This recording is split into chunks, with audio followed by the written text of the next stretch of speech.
रुक जाओ, ये कहानी इतनी खतरनाक है कि तुम्हारी सांसें रुक जाएंगी। जब 50 हथियारबंद गुंडों ने एक निर्दोष परिवार को घेर लिया तो खुद महादेव युद्ध के मैदान में उतरे और जो तांडव हुआ वो इतना भयानक था कि गुंडे भी भोलेनाथ की शरण में आ गए। देखो कैसे भोलेनाथ ने अपने त्रिशूल से धरती हिला दी।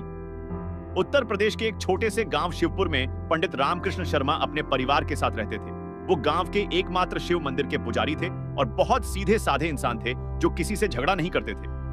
मंदिर के पास ही 200 बीघा जमीन थी जो सदियों से मंदिर की संपत्ति थी और उस जमीन की देखभाल पंडित जी करते थे। उस जमीन की आमदनी से मंदिर चलता था और गरीबों को भोजन कराया जाता था। गांव में बबलू सिंह नाम का एक बदमाश रहता था जिसके 50 से ज्यादा गुंडे थे। वो जमीन हड़पने का काम करता था और पुलिस और नेताओं से मिला हुआ था, इसलिए कोई उसका कुछ नहीं बिगाड़ सकता था।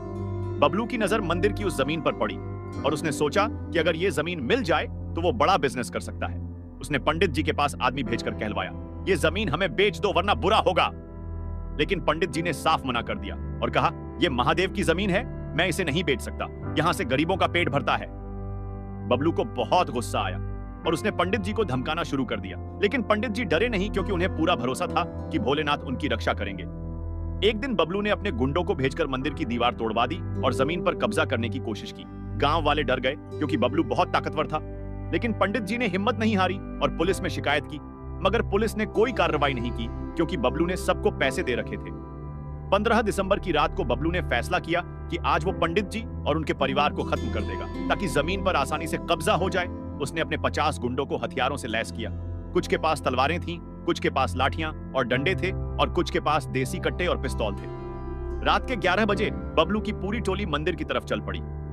पंडित जी उस समय मंदिर में रात की आरती कर रहे थे और उनका पूरा परिवार, पत्नी, 2 बेटे और 1 बेटी साथ में था।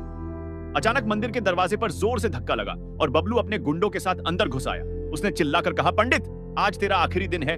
मैंने तुझे बहुत मौके दिए लेकिन तूने मेरी बात नहीं मानी। अब तुझे और तेरे पूरे खानदान को खत्म कर दूंगा।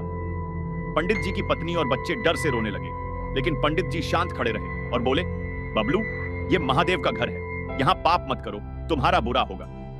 बबलू जोर से हंसा और बोला, कौन महादेव? कहां हैं तेरे महादेव? बुला उनको, देखते हैं कैसे बचाते हैं तुझे। और उसने अपने गुंडों को इशारा किया कि हमला करो। गुंडे लाठियां और तलवारें लेकर आगे बढ़े। पंडित जी ने अपने परिवार को पीछे किया और शिवलिंग के सामने हाथ जोड़कर जोर से बोले, हे महादेव, हे भोलेनाथ, हे महाकाल, आपके भक्त पर संकट है, इन पापियों से हमारी रक्षा करो। तभी अचानक मंदिर की घंटी अपने आप बजने लगी, जबकि किसी ने उसे छुआ नहीं था। मंदिर के सभी दीपक जो बुझे हुए थे अपने आप जल उठे और एक तेज हवा चलने लगी। गुंडे थोड़ा डर गए, लेकिन बबलू ने कहा, यह सब नाटक है, मारो इनको। तभी एक विशाल गर्जना हुई जो पूरे गांव में गूंज गई। तुमने मेरे भक्त को छूने की हिम्मत कैसे की?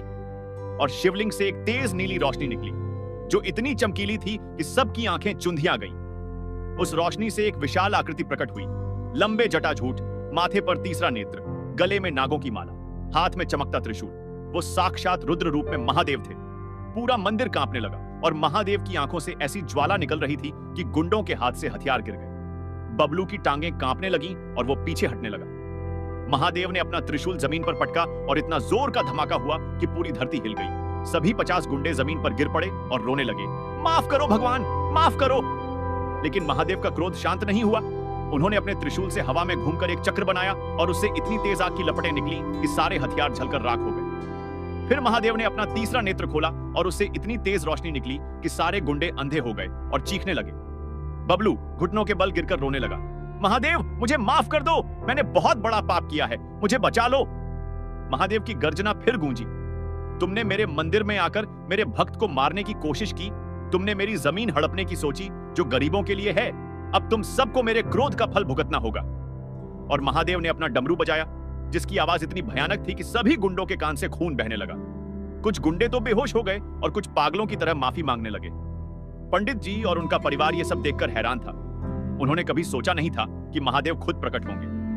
पंडित जी ने महादेव के चरणों में सिर झुकाया और बोले, प्रभु, आपकी महिमा अपरंपार है। महादेव ने पंडित जी की तरफ देखा और उनकी आवाज अब शांत और दयालु थी। रामकृष्ण, तुम मेरे सच्चे भक्त हो, तुमने मेरी जमीन और मेरे मंदिर की रक्षा की, अब मैं तुम्हारी रक्षा करूंगा, डरो मत।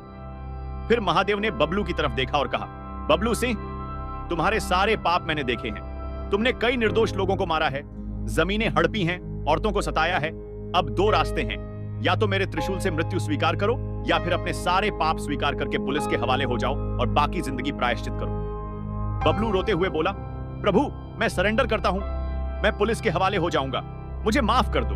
महादेव ने कहा, तुम्हें माफी तभी मिलेगी जब तुम सच्चे मन से पश्चाताप करोगे और जिन लोगों को तुमने सताया है उनसे माफी मांगोगे। फिर महादेव ने अपना हाथ उठाया और सभी गुंडों की आंखें और कान ठीक हो गए, लेकिन उनके शरीर पर जले हुए निशान रह गए, ताकि वो हमेशा याद रखें कि उन्होंने क्या किया था। महादेव ने आखिरी बार गर्जना की, याद रखना, जो मेरे भक्तों को सताता है मैं उसे नहीं छोड़ता, और जो सच्चे मन से मेरी शरण में आता है मैं उसे भी नहीं छोड़ता। और वो नीली रोशनी में गायब हो गए, लेकिन शिवलिंग पर उनके त्रिशूल का निशान रह गया, जो आज भी देखा जा सकता है। पूरा गांव जाग गया था, क्योंकि इतनी तेज आवाजें और रोशनी थी।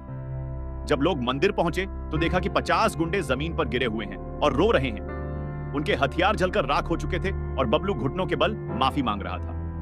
पंडित जी ने पुलिस को फोन किया और सारे गुंडों को गिरफ्तार करवा दिया। बबलू ने खुद अपने सारे गुनाह कबूल किए और कहा, मैंने 20 लोगों को मारा है, 100 से ज्यादा जमीनें हड़पी हैं, मुझे सजा दो। पुलिस भी हैरान थी कि बबलू जैसा बदमाश अचानक कैसे बदल गया। जब इंस्पेक्टर ने पूछा तो बबलू ने पूरी कहानी बताई और अपने शरीर पर जले हुए निशान दिखाए, जो किसी हथियार से नहीं बल्कि दिव्य शक्ति से बने थे। गुंडों को जेल हो गई और बबलू ने जेल में ही शिव भक्ति शुरू कर दी। मंदिर की जमीन सुरक्षित रही और पंडित जी पहले से भी ज्यादा भक्ति से सेवा करने लगे। पूरे इलाके में यह कहानी फैल गई और दूर दूर से लोग उस मंदिर में दर्शन करने आने लगे जहां महादेव खुद युद्ध करने आए थे। तो दोस्तों, ये थी महादेव के तांडव और उनकी अद्भुत शक्ति की कहानी। अगर पसंद आई तो लाइक करें, चैनल सब्सक्राइब करें, घंटी दबाएं और कमेंट में हर हर महादेव लिखें। इसे शेयर करें ताकि सब जानें कि भोलेनाथ की शक्ति अपरंपार है। जय महाकाल।